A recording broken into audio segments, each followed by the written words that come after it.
What up, what up? We back. Rap Sheet Podcast, episode 4.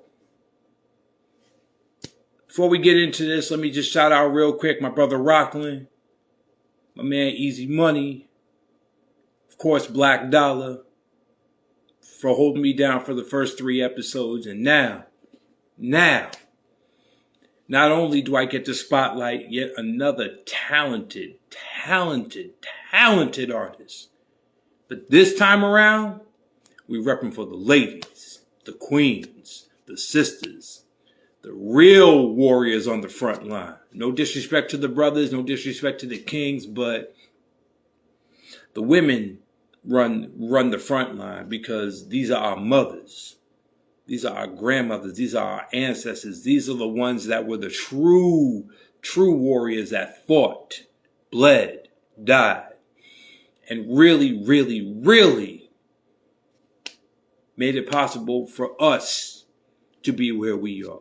Because I know my mom is the greatest, and if it wasn't for her, I couldn't be here right now. So if you're listening to the sound of my voice, you better thank them ladies out there that did what they did to get us all to where we are right now, because there are some powerful women out there that are shaking the city, shaking the world, and doing the dang thing, no doubt. So with that being said, ladies and gentlemen, it is time. It is time to give flowers to someone that I can call not only a friend, not only family, but someone who I have artistically stood behind and just watched her grow to the super dope singer, songwriter, Emcee, DJ. Yep, she does that too. But you speak grassroots. This person does come to mind, and I am so excited for this moment. So, in a few moments, we're going to bring on,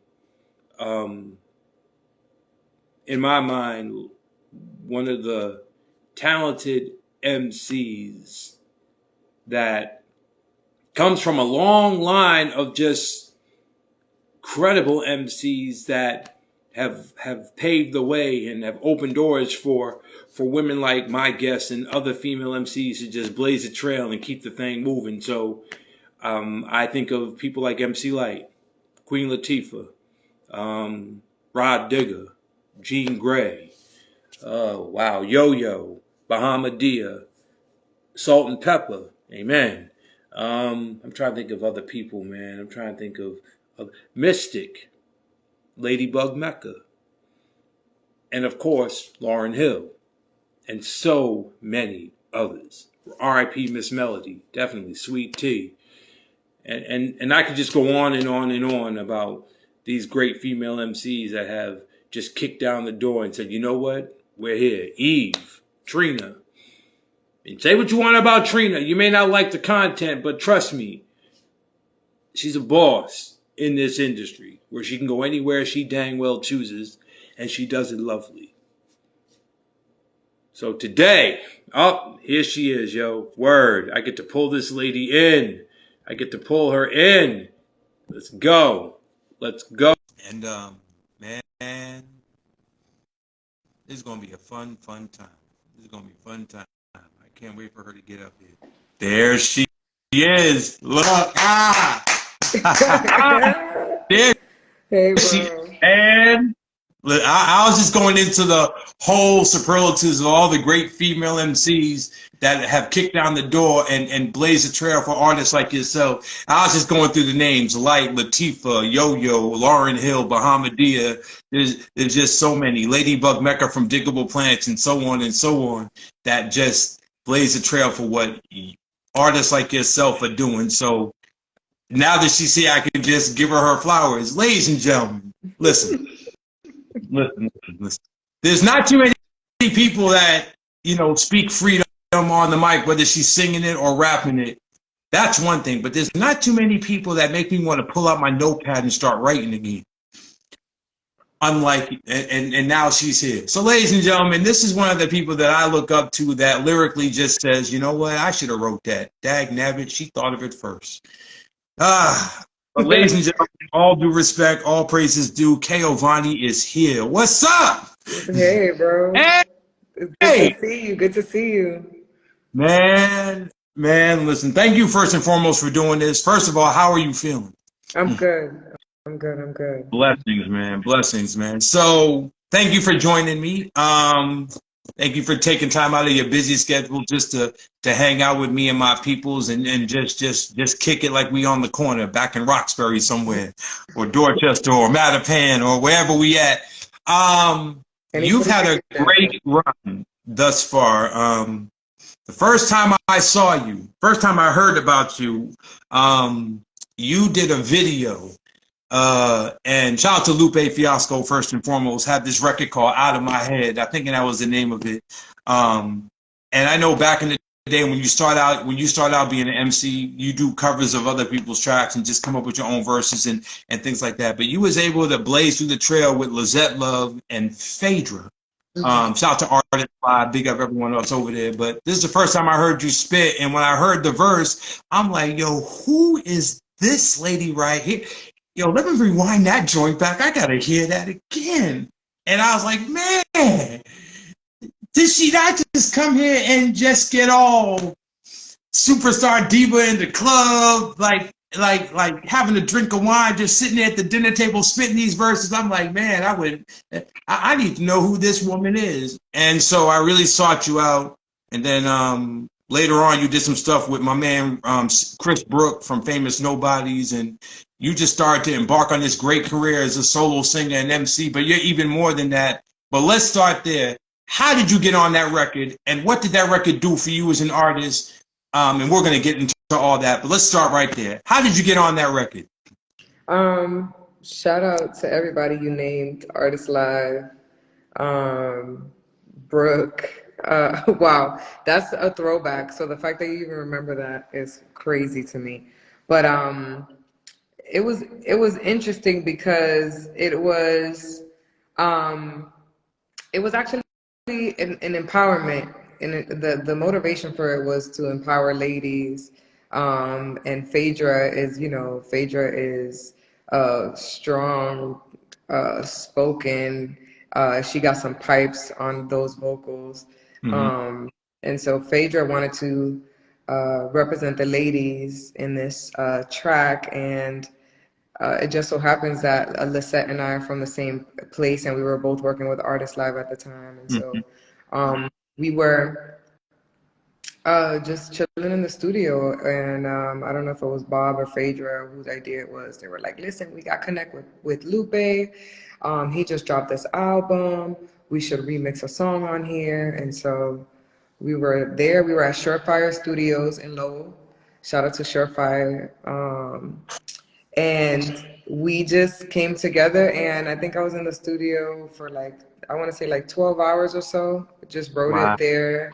It just yeah, it was dope. It was a dope experience. But like, it's so crazy because you even mentioned the way that the video went, and when we dropped that was my first music video ever. And when we dropped that, I was freaking out. Like, I had called my one of my old friends, Joy Daniels. I don't know if you remember Joy. Yep. Shout out to I Joy. What up, called Joy. Joy?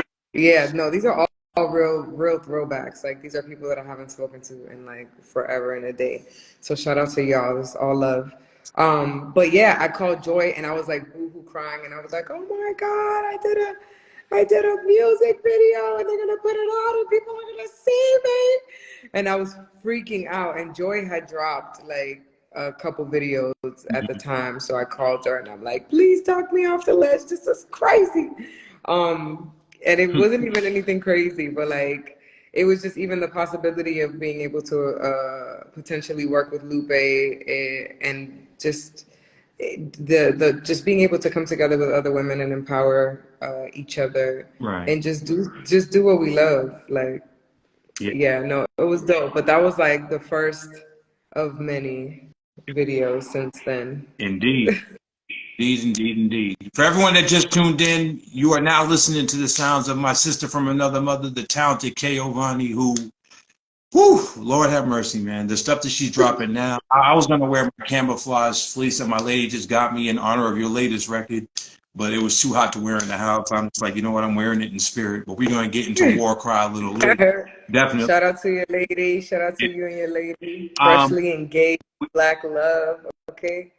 She is going to be in Boston on the 19th. I'm not sure where you're going to be, but I would love for you to meet her in person. But we will talk about that off camera. Yes. So after you did that, and of course, like I said, you did something on Brooks' album, Remember the Fireworks. I really didn't, and I always keep my ear to the street. I didn't really hear much from you because I know that you are very behind. You're not out there when it comes to putting stuff out there until it's time for it to put out there. But then your live show you did a couple of shows, and I remember one that happened. I forget where it was. It was in JP somewhere. I know I'm fast forwarding a lot, but I saw you perform live, and I must say that when you perform live, it's like there's just like a aura around you that's just like, I am culture, I am freedom, I am woman. And it takes me back to when I saw Lauryn Hill at the Miseducation tour. The way she just came out, it wasn't rah like Busta.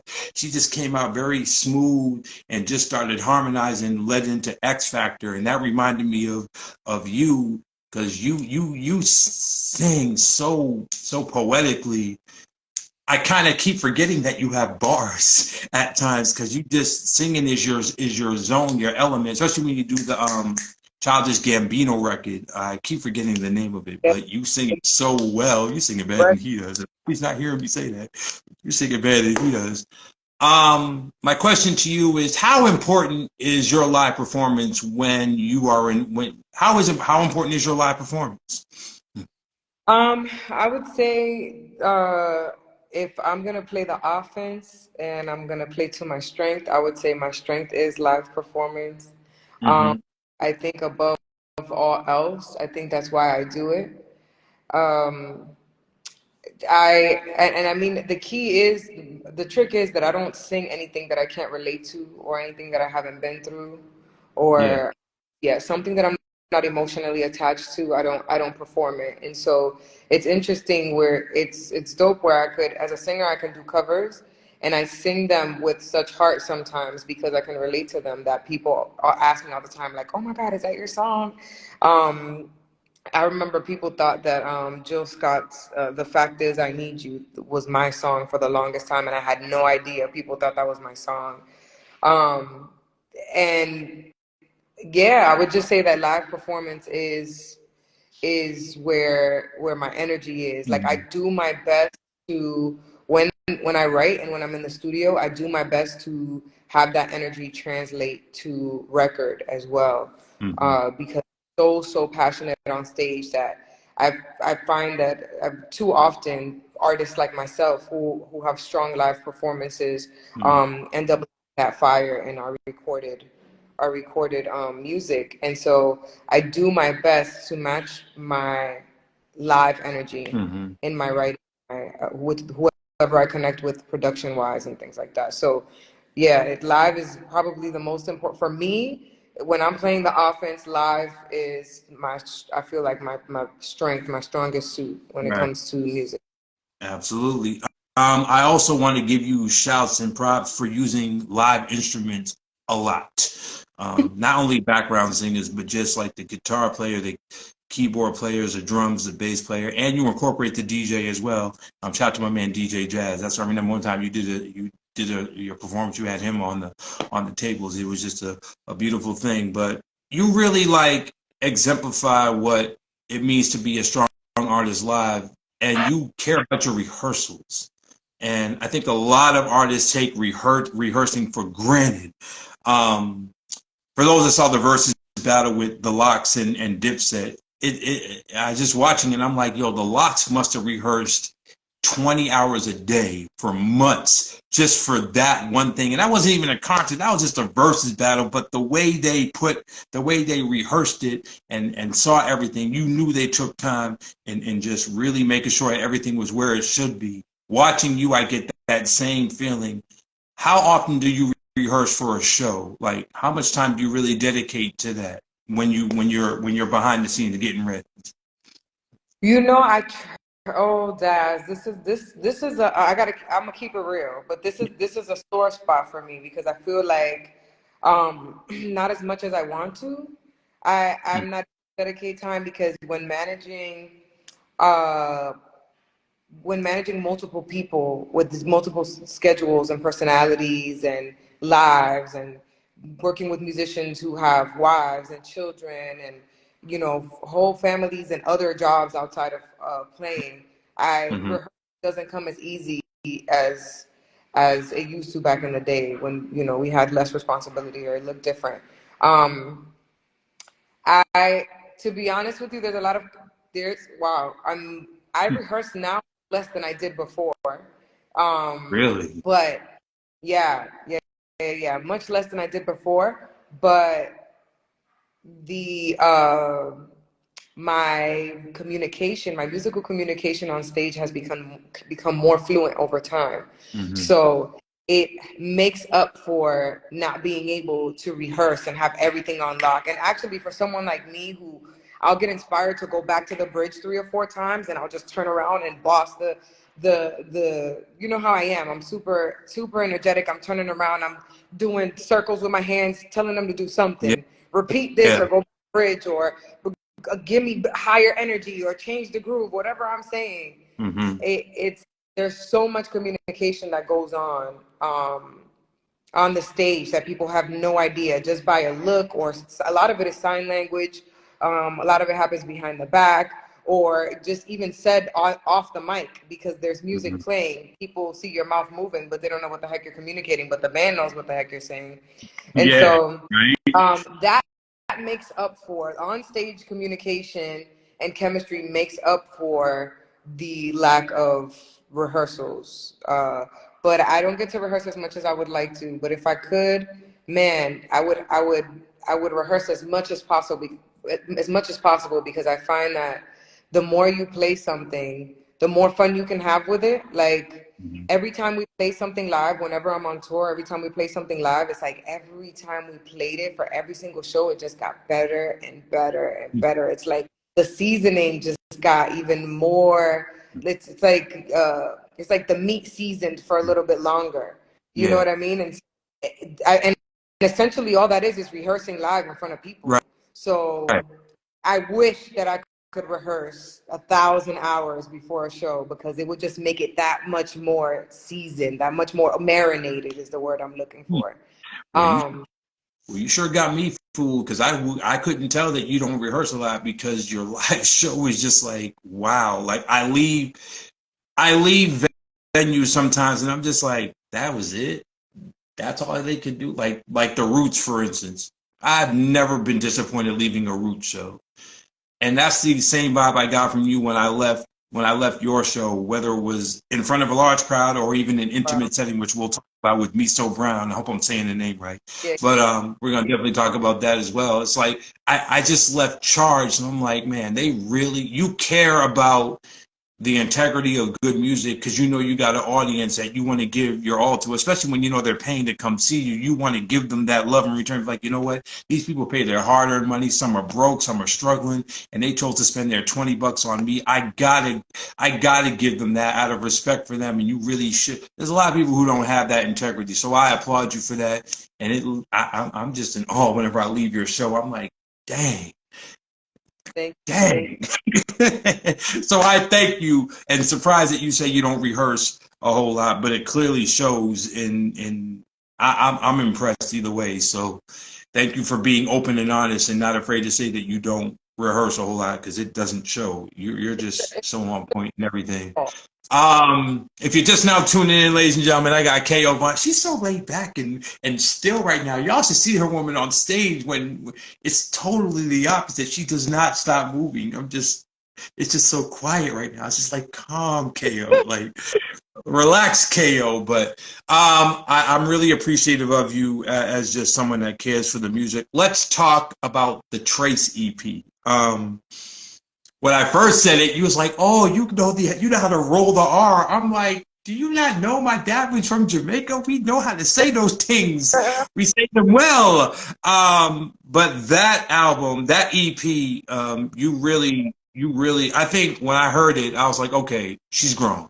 She's arrived. She's a lot more mature than the Out of My Head days and anything that made her follow that, and the Remember the Fireworks days and everything. This album really said KO is here. And I knew it because you went a different route. You went on Don't You. I got EDM vibes all over that record. Shout out to International Show first and foremost. Big up my brother. How did you and Show link up to do that record? Well, Show and I have known each other. Oh, shout out to Amandi. Shout out to Amandi, what up, man? Show and I have been friends since we were 15, 16, high school. We were doing city music for Berkeley City Music Program. So while we were in high school, we were in doing Berkeley ensembles and musicianship classes and ear training and things like that. And so it was a long time coming. We had known each other for over a decade at that point. And so, yeah, he just, International Show is very well-rounded. Hey, Rasta. He's very well-rounded when it comes to musicianship. He plays multiple instruments. He's very cultured. He's open to suggestion. He's open to other culture. He's open to anything that he doesn't know. Mm-hmm. He's willing to dig in. So musicians that play with me know, like, I'm gonna challenge you. Like I do a Latin, jazz, hip hop, R&B, reggae, fusion. Yeah. Like out of me, you know. Like I grew up listening to all of this shit. So I don't discriminate. Like I'm not gonna just do one so that it can make sense for the simple person. You know what I mean? Like, no, I'm going to do everything that I have in me. If this is what Spirit is asking me to say, and this is the sound that Spirit is asking me to move at the moment, that's what the hell I'm going to do. Right. So, International Show he doesn't run from that. He's not afraid of that. No. And his musicianship is out of this world. So when we came together, it was effortless, not only because we knew each other for such a long time, but because of his musicality and his openness. And he's just a fluent producer, and he's not afraid. And I'm a strong personality, and so he wasn't afraid to be like, nope, sing that again. Nope, that was off key. Nope, let's try that again. Nope, I feel like you could do that with more energy. Or he would be like, you know what, calm down a little bit. You know, like I'm so easy to work with. I'm very open to suggestion. And he was able to have that ear to be like, KO, do this, do that. And the confidence for KO to listen. Like, that's another one. Like, I mean, people think I don't like being told what to do, but if I can be comfortable enough, if I can trust you enough, if I can be confident in saying to me, if you're confident in what you're saying to me, then let's go. So yeah, that's just one thing that I could say that International Show and I had naturally, organically shared in creating together. So yeah, Well, that record, I mean, like I told you earlier today, I was like, I listened to that record all day long today because I just needed something upbeat to just get me going. And certain records that I play over and over again will just put me in that zone, and that's definitely one of the records I did. And then just to see the video, and again, I said this before, you just embody like freedom. The part where you're like doing your little two-step dance and everything during the chorus part, I'm like, look at her, man. She's having fun doing this while talking about this record. She's dancing and being free, and it wasn't forced. It just seemed organically right. Everything about that record. So that really set off the EP for me, and I just was in awe of that. But then listening to it, I'm like, all right, now where's the record with the bars? I need the bars record. I need her to give me that 20-bar verse, something. And then Riot came. And it started off cool, calm, don't handle it, no, and all that. I can't sing, don't ask me to sing, so I'm trying to be you. But that record, just the way it started, just was calm and soothing. But I was like, wait, I know there's going to be a part where she just breaks into rap mode, and then you did, and I visualized you like on a milk crate with a megaphone in front of just like your people, freedom fighting, speaking on the stuff that's going on in today's society. That's what I got. And then the video came, and it was basically that. You were marching throughout your home city, spotlighting people of color who run their own businesses, and having the youth and the grandparents and the elders out there marching on the front lines with you. Powerful statement right there. Just even if it had no lyrics, just the fact that you were bold enough to just grab people and say, you know what, let's just parade through Massachusetts, through Lawtown, wherever you were, and just say, let's make a statement with just our voices, because we're doing this for our people and everything.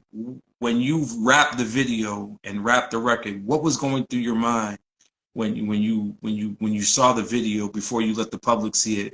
How did you feel, and what does that song mean to someone like you, with your testimony and the story you're trying to tell as a female artist, as a grassroots organizer, as a freedom fighter, lyrically, musically, socially? What's your story you're trying to tell through Riot? What was the mission statement?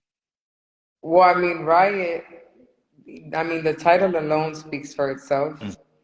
I'm rioting. I'm rioting in the softest way, in the hardest way, in the truest way that I know how. And Riot just speaks for Riot speaks for itself. Like, I talk so much shit. I say so much in Riot, and I don't mean shit like shit that's not No, valid. ain't shit. No. It's just my favorite word, but my favorite cuss word to say. But I mean, Riot speaks for itself, man. I'm talking that shit. I'm calling people out. I mean, it's not we don't already know. It's an unfortunate truth. And we used, so I started Riot when we lost Sandra Bland to this, murder mystery of what happened to her in her jail cell. And I say that sarcastically.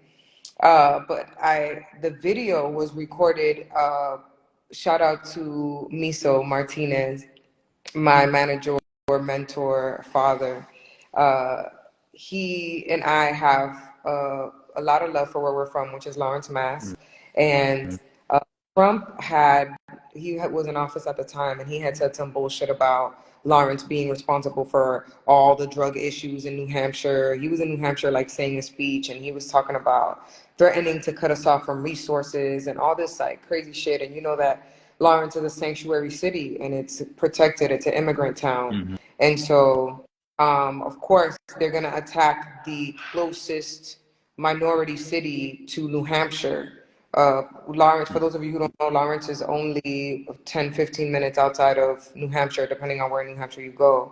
And so, yeah, it was in response to, so Miso, Mikey Martinez, and I, and our team of people like Alyssa Salas, Ana Baez, we had Campe recording the video, we had Jose Rodriguez also recording the video, and so many more. You saw, like you mentioned, everyone in the city.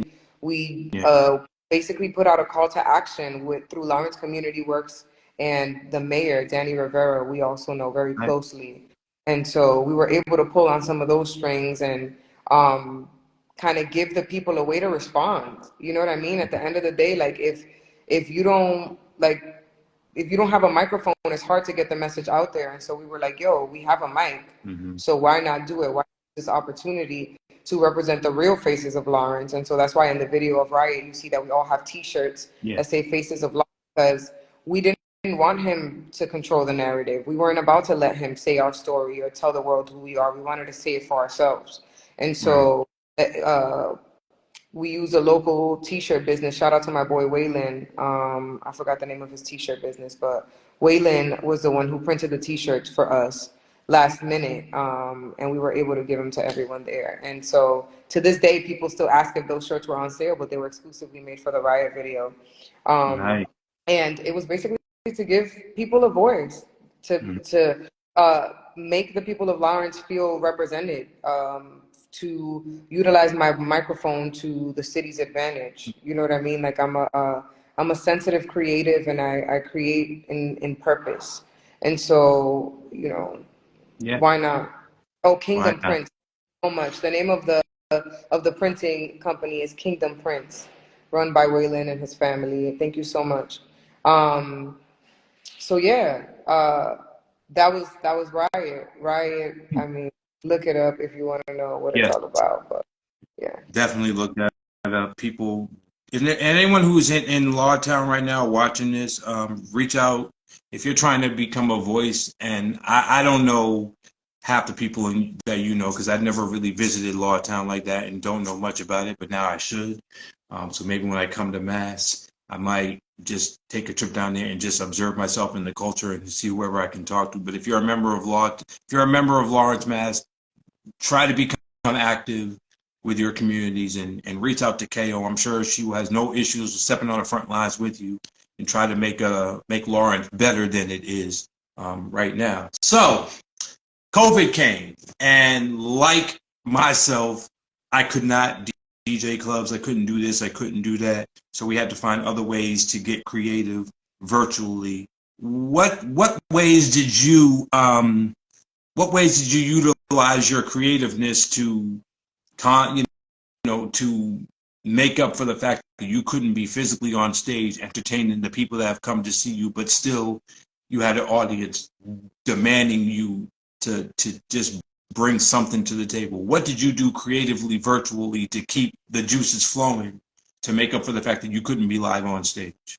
So I went live virtually like everybody else did. I used Instagram mostly as my platform. I tried to get Facebook involved so many times, and me and Facebook just don't be getting along Nope. anymore. That shit, like, I don't even, a whole nother language to me now, even when I go on it now. But when I tried to go live, it didn't work out. But anyway, I digress. I use Mm-hmm.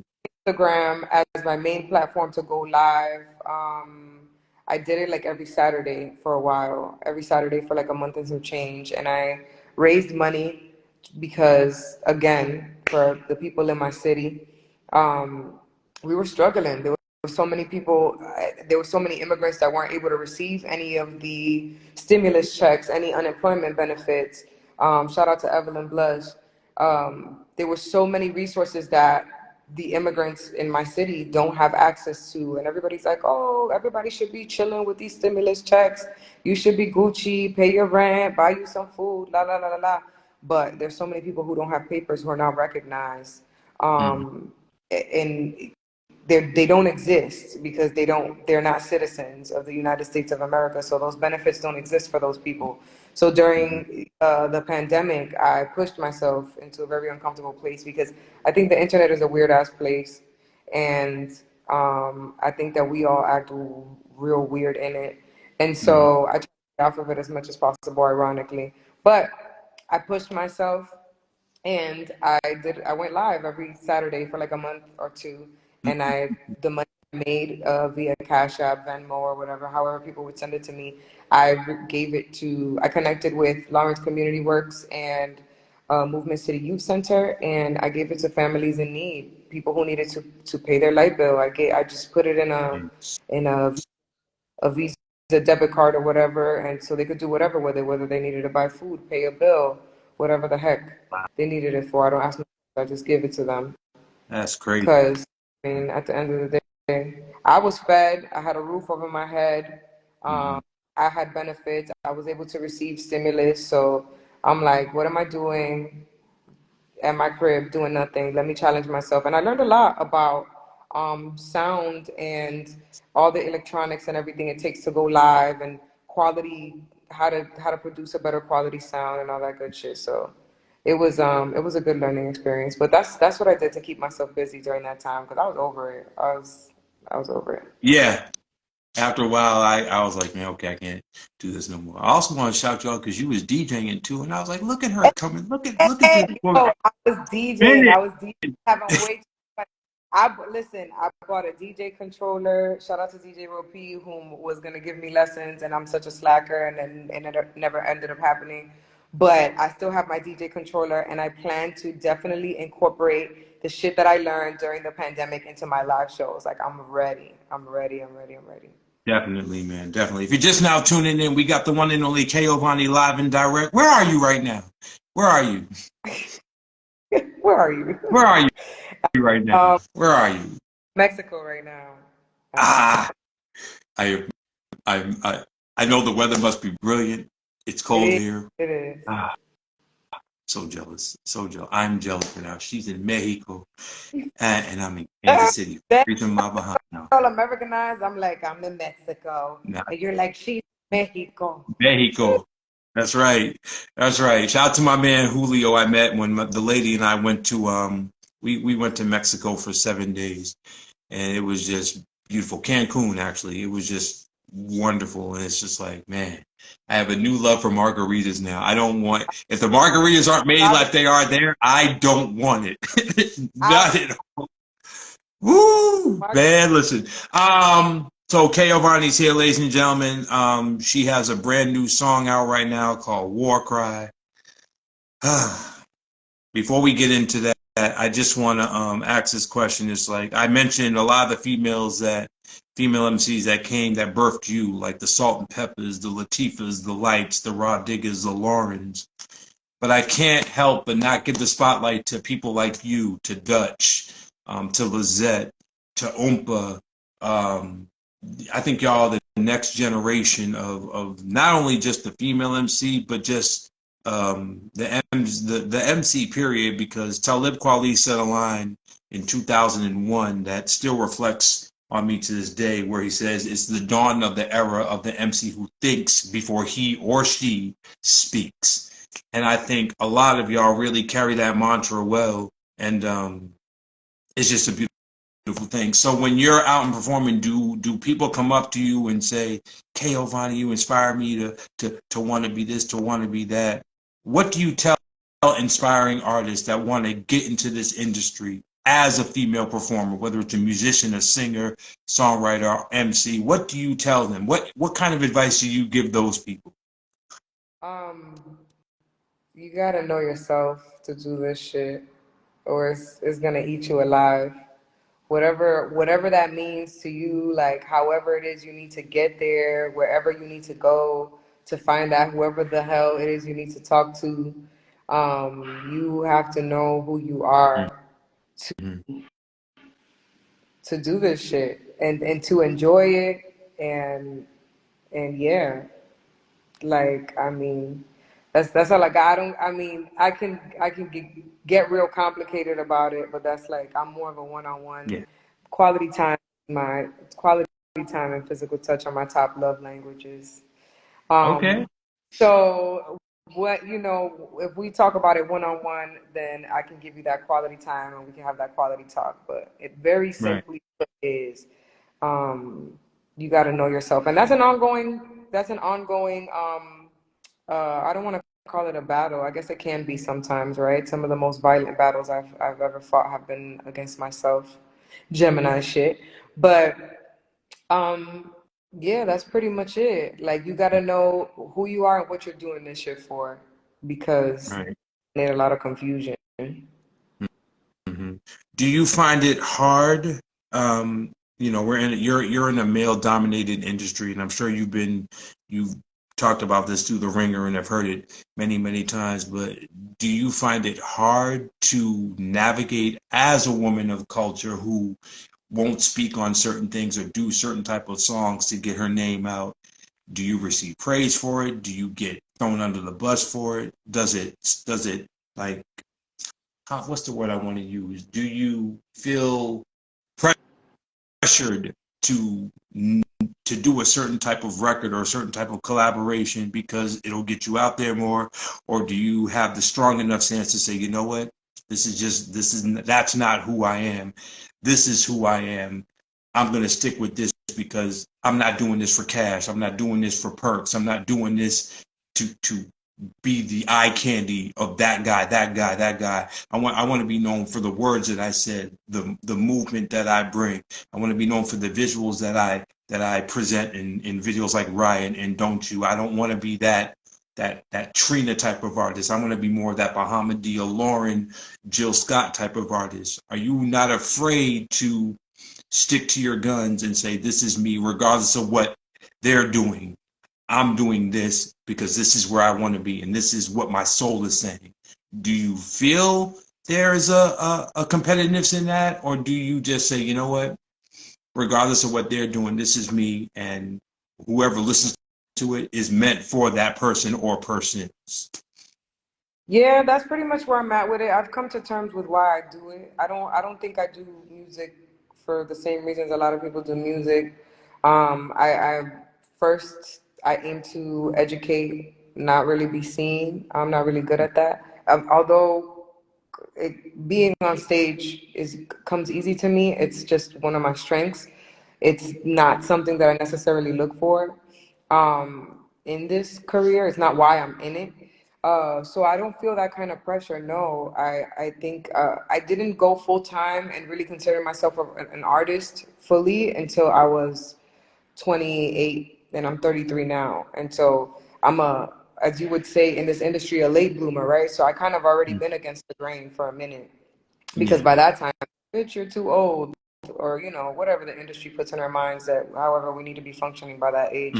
But it was at that age that I felt like I knew myself enough to immerse myself into this dark industry, what can be a very, very dark industry, a very powerful one. I mean, there's light and dark on both. It goes both ways, but it's the dark part of the spectrum that kind of keeps me wanting to stay away from this industry. But it wasn't until I was 28 that I was like, okay, I feel like I know myself enough. I feel like I'm rooted enough in my shit to like, hell no, I'm not doing this. Like, all right, I'm down to do this. Or to like be confident enough to just work with the people that I want to work with. Like, I avoid a lot of stupid situations because, as Evelyn Blush put in the comments, like, I'm always saying, do dope shit with your friends. I work with my friends. I work with my people that have the same type of morals, people that I trust, people that, love me and love themselves, people who love and respect God, like people who, like I work with the people I work with for a reason. Birds of a feather flock together. So I I keep myself from getting into those issues because I know who I am, and I don't commit to things that I feel like are not in my lane. Like, for what? Right? But don't get it twisted. There's a place for Trina. There's a time, a space, and a place for all of them.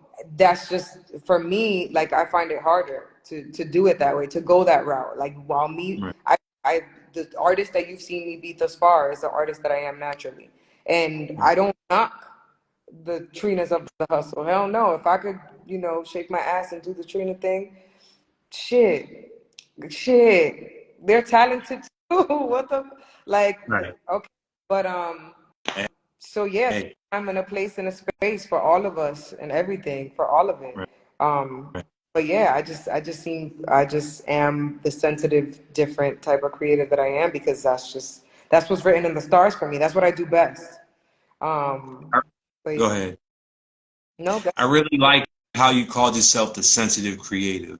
I think that's probably one of the best descriptions I've heard in all my years of just being involved in music and doing radio. Ever hear artists call themselves a sensitive creative? So here's my question. So who is one of your favorite artists of all time, whether it's singing wise, rap wise, whatever? Who's one of your favorite artists?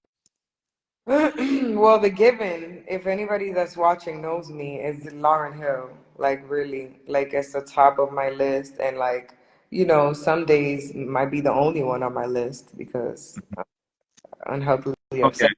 But so no, go ahead. What was you saying? No, go ahead. Okay. So 2 questions about Lauryn. When you found out that she was going to be on Nas's latest album, when I saw the credits and I saw her name, I'm like, yes, Nas and Lauryn again. But I'm like, wait, the last time they collaborated, all she did was sing. She didn't do anything else. So when you finally heard the song Nobody and you heard her verse, what was running through your head when you heard Lauryn Hill in 2021 go back to being L Boogie on this particular record. What was Kaovanny saying when she heard this verse? What was you thinking? Well, first of all, I think it was fire. It was fire for who they are. I'll say that. But also, I tread lightly and very carefully because I am very much in love and stuck in time with, you know, El Boogie from Unplugged, Yeah. right? So many people don't even know about. Let me tell you something. Lauryn Hill has given me enough bars in her 2-disc MTV Unplugged album for the rest of my life. People don't even understand. Like, people don't even know it exists. People don't even know it exists. And she went for bars. She did. I would debate and say that she might have had more bars than singing in that. I don't know how familiar you are with her Unplugged album. Oh, But she watched it. Yeah. Yeah. She sang more than she rapped, but still. I think it might have been 50-50. She rapped her ass off. Like, she went, like, okay, Kanye sampled, "It's the mystery of iniquity." Said, "It's the mystery of iniquity." Yeah. That song. That whole, the chorus is this big, and she just rapped for bars and bars and just broke the system down and tore everything up, put everything in. But I'm still stuck on that Lauryn. Like, I still got enough bars from that project. But I mean, Lauryn, time has changed. Time has changed. But they did the Lauryn and Nas thing. And I'm like, glad. I was so glad. Okay.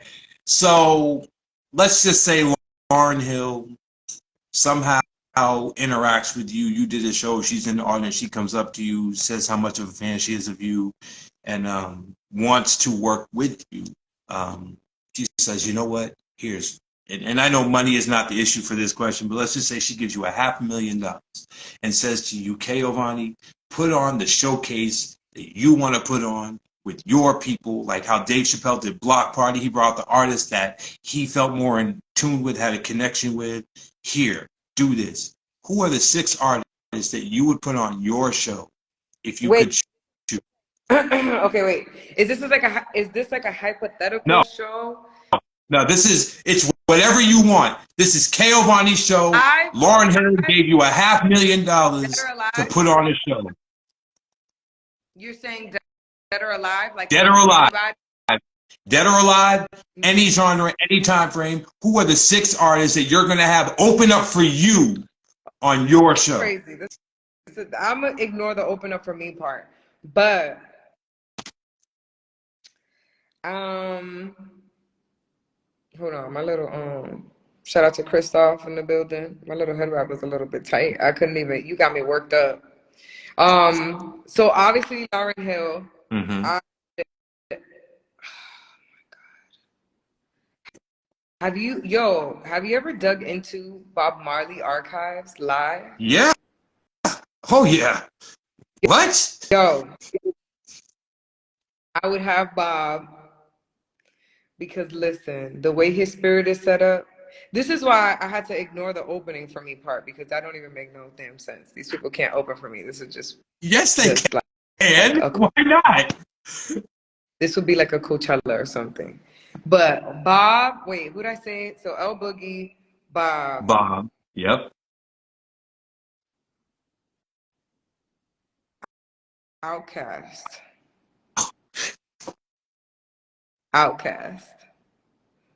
Yes. Yes. Mark Anthony. Okay. Ooh. Wait, it's between Mark and Gilberto Santa Rosa, but that's neither here nor there. These salsa artists literally sound just like the record when they perform live. Like, they're amazing. So like a salsa artist will be in there, either a salsa artist or one. Anyway, let me throw somebody new school in there just to mix it up. Okay. I would definitely have Evelyn Blush in there. Hey, Evelyn Blush, what up, though? Because she is dope. I She's very. my friends, and I mean, I love all those people that I listed so far, but ain't none of them my friends.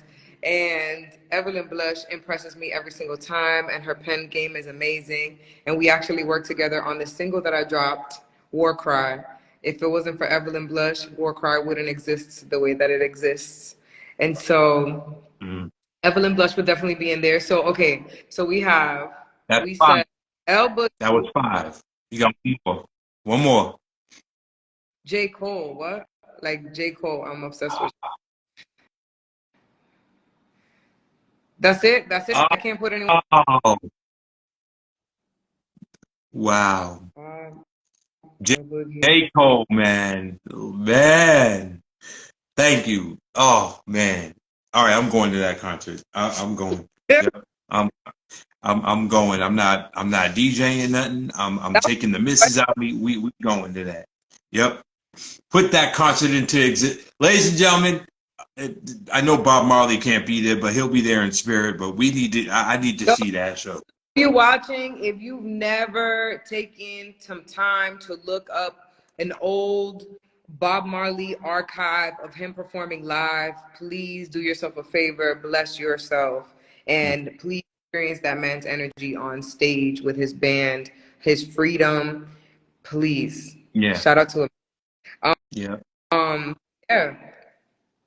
Okay, so you're kind of freezing up a little bit. It's like you're glitching a lot. I'm not. It was fine, but then it started glitching. We're gonna work with it. It's okay. We're gonna work with it. So fast forward to 2021. You just dropped an incredible record called War Cry. Explain the record first, and then we're gonna do a rap sheet first here. I'm gonna ask you to perform the song right here, right now, with the beat and everything, if that's okay with you. Yeah. So yeah. Uh-oh. We're gonna do that. Okay. Yeah. I don't have all the equipment that I thought that I had with me, but Uh-huh. I think off honestly is so the acoustics, the sound bounces so much around in here that I'm probably better off doing it a cappella, Okay. like a piece of it. But yeah.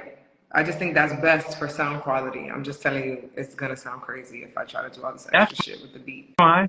I mean, it's up to you, however you want to do it. But explain how War Cry came into existence. You just said Evelyn Bush was the main contributor for the essence of it and the reason why it came to fruition. But topic wise, content wise, what message are you trying to convey with War Cry? War Cry, just like Riot, I guess I kind of title my things. I'm kind of not that creative with the titles of my songs, but War Cry is pretty much that. It's a war cry. I wrote it. So Evelyn Blush, like I mentioned earlier, I challenge musicians that I work with. I beg them to do things that they're not used to doing and work with sounds that they're not used to working with. So I had been bothering Evelyn Blush about a reggae track for mad long. I'm dying to do a reggae track. Sis, help me out, blah, blah, blah.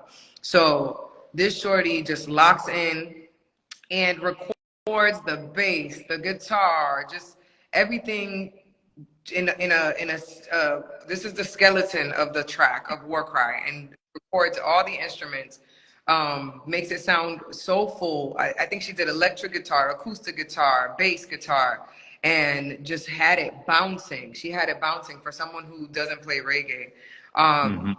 Still watching, but she sent me she sent me the skeleton, and I just went off. At one point, what you doing? When I was writing, at one point I found myself very much in ego. I was dealing with some stuff, and I wanted to shout out to Ray Singleton. I wanted to show off almost. Like I was pissed about something. I had been hearing about my name in the streets. I wanted to do something about it. I wanted to like prove myself, like, dumb shit. Like it just, rumors don't matter. A rumor travels 6 times faster than the truth, and we ain't got no business chasing that shit. So I didn't have trying to put it in a song to fucking repeat my sorrow over and over again. And God didn't let me. God was like, no, I want you to talk about this.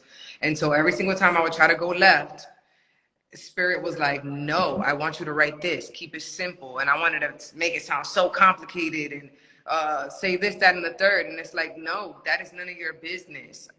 I want you to write what I want you to write, to the point where like I was crying on my room floor. And like, it's my roommates and I are very, they're so much more than my roommates. We've been friends for over a decade, but my roommates and I are very connected. And she heard me crying in my room as I was writing it, but she knew it wasn't the type of cry where like I needed her to come to my rescue. She understood that it was like a spiritual experience being had. And so it was interesting. She just held space for me from the outside of the door. And I wrote War Cry in probably like 15, 20 minutes. And I called Evelyn Blush crying. And I was like, sis, I wrote the song, I finished it, this was it. Like, it's very simple, but that's what God wants. And like I'm a sensitive creative. I go by spirit. This is why I don't just, you know, produce mad tracks back to back to back. Like I don't have like thousands of content that I drop back to back. I'm very and sensitive about when it happens and how and what, you know. So yeah, that's how War Cry came about. And so it ended up being a war cry. And I'm just saying, like, I basically used that time where I was like hopeless, feeling helpless, and creating these narratives around some of the dumb shit that I was going through. It became a war cry for me. I'm just like, yo, like I love so hard, and sometimes I feel like, you know, I love in vain. And so war cry, I was in a really low place, and it was like, you know, God basically telling me, like, if ever you doubt that love is in the building, you cry out to the sky. I don't care how loud you have to yell for my name. If you ain't got nothing else to say, you just cry will yours. And speaking of like Bob Marley, that's like a war cry that I hear in reggae often, in old school. Right? And so I went ahead and that came out of my spirit. I threw that in there. And yeah, so war cry became a war cry for that moment in time, but it's a very general, big message. I tend to write big messages in my songs. It's a general big message that when you find yourself on the floor in ego, or scared or frustrated, or you feel like a situation is bigger than you, or you feel like love doesn't exist in the situation, you open your big ass mouth and you cry out and you ask God to show you where it's at, and God will show you where it's at every single time. So that's basically what war cry is. And then I took it to Coop, Vansel Cooper. He produced the track, recorded it at Safe House Studios at Miso Brown in JP, and he put his foot in that production and added to the instrumentation. And we have RJ on keys for some parts, and we have Antonio Loomis on guitar. And so, you know, musicianship brought it to life, brought it to where it's at. Absolutely. Absolutely. All right. So I think we got the narrative. Now it's time to just hear it. So, ladies and gentlemen, I'm going to fall back and I'm going to let Miss KO do what she does best. And I'm going to let her perform her record, War Cry. Floor is yours, girl. Rock the house. Best introductions ever on earth. But yeah, I'm going to do a bit of acapella. Hi, Jada. I'm going to do some acapella because the sound quality, and yeah, so it's going to be a little shorter than the track, but here we go. All right. Praise be to the Most High. Blessings reign over my life. Oh, even when evil arise, angels expose their disguise. Oh, so when you doubt that love is alive, just open your mouth and cry out to the sky like, yo, yo, yo. Well, yeah, yeah, yeah, yeah, yeah, yeah, yeah, yo. Well, yeah, yo, yo. Well, yeah, yeah, yeah, yeah, yeah, yeah, yeah. Well, yeah, yeah, yeah, yeah, yeah, yeah, yo. Eh, oh. Well, yeah, yeah, yeah, yeah, yeah, yeah, yeah. Step into your power. Step into your power. Don't you know that we can We can rebuild the nation, yeah. Tap into your fire. So I pray to God that they keep me where the light is, that they teach me what the right is, that I see myself the way they see me. My third eye vision, be my guidance, my discernment, never quiet, no. I said I pray to God that